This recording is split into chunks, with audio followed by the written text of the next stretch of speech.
my name is Whiskas and I'm going to be bringing you regular videos every week about Yu-Gi-Oh, Pokemon and other sorted games and tutorials and walkthrough and everything. Everything revolved around Pokemon. Pokemon on TV, even on McDonald's, toys, everything. Everything everywhere. And the top thing that went around was rumours and glitches on Pokemon Blue, Green, Red and Yellow.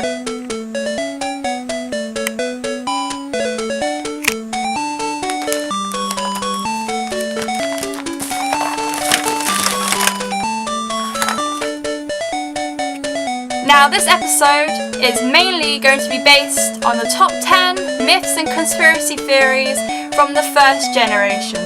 So that counts as Pokemon Red, Blue, formerly known as Pokemon Green, and Yellow. Starting at number 10 is Clefable and Gengar. Yes, you may have noticed that Gengar looks slightly just like Clefable.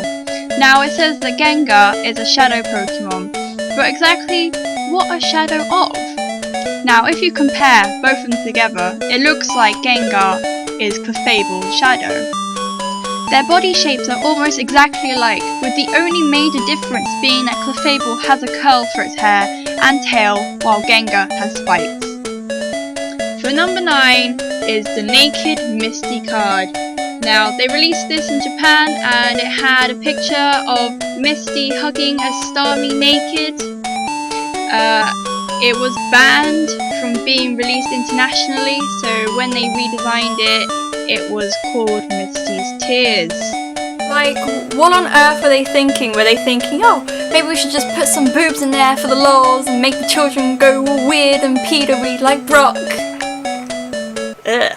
Number 8. It's believed that Ash was put into a coma when he was knocked off his bike when he was taking Pikachu to a Pokemon Center. And it's believed that he got taken to hospital and was given heavy drugs, and that explains why Team Rocket became less menacing. Now, it makes sense, doesn't it? Because every single city that you go to, you see Officer Jenny and Nurse Joy. Those are the only two people that you see in every single Pokemon Center and around the towns. Now, for number 7, it's about your battle with your rival. Now, you must have battled your rival before, and they had Eradicate. Now, unfortunately, you hurt it so badly that your rival couldn't take it to the Pokemon Center fast enough, therefore it died.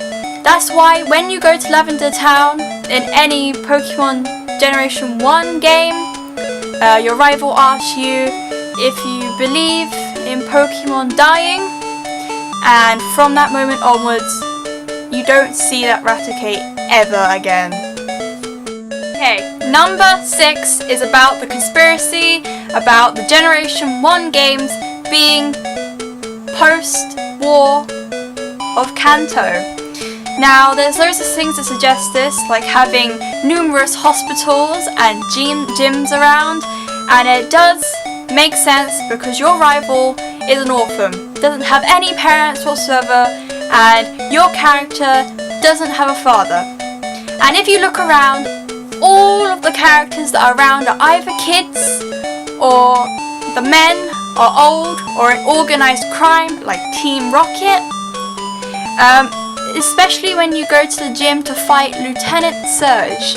Now he tells you that you wouldn't have survived in the combat in war, which is really mean, but it's probably true. Number 5 is about the Ancient Mew card. Now, when you watched the Pokemon movie from 2000, you were given a card that was very special and it was very shiny. And it had the ancient drawing of Mew. Now, this is the card of Ancient Mew. And people had rumours that if you took off the top layer of this card, you would see the prototypes for the second generation. Now, I'm too scared to take mine off, but if anyone can do it, post it in the comments below and tell me if it's a troll or not. Number 4 is a very weird myth because it's quite true.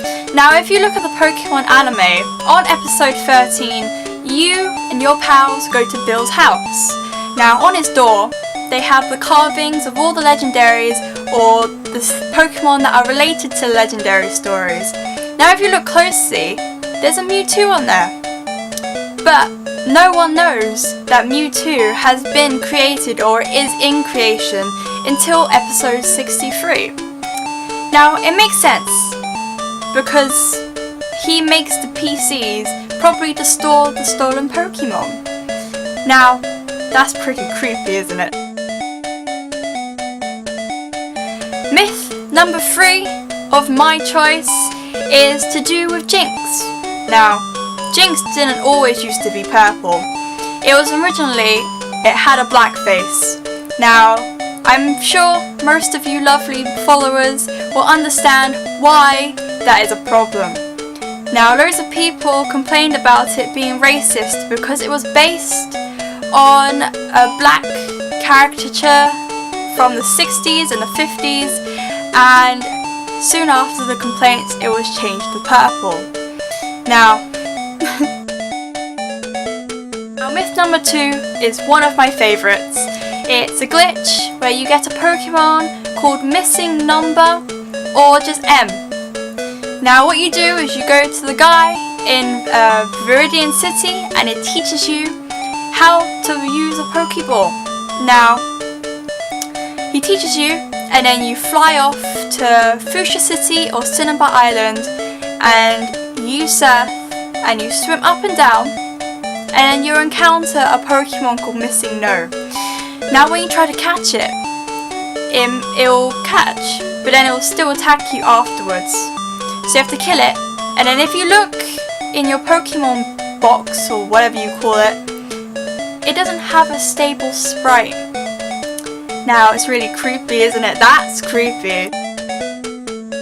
Now guys, my all-time favourite of all, the top number 1 Pokemon myth for me, or conspiracy, is when I was younger, I used to believe that to catch a Pokemon, you have to spam press a button. Now for me, my choice of button was the B button. Now I would just be sitting there, come on, catch it, go! I'm looking at the web and there's also different ones, like pressing A or trying to press all the buttons. How can you press all the buttons? How does that work? But yeah guys, that's all for this episode. Next week will be the 5 ugliest Pokemon of all the generations. Now subscribe and comment below on any other videos that you want me to do or any questions, and maybe I'll do a question episode. So see you guys soon.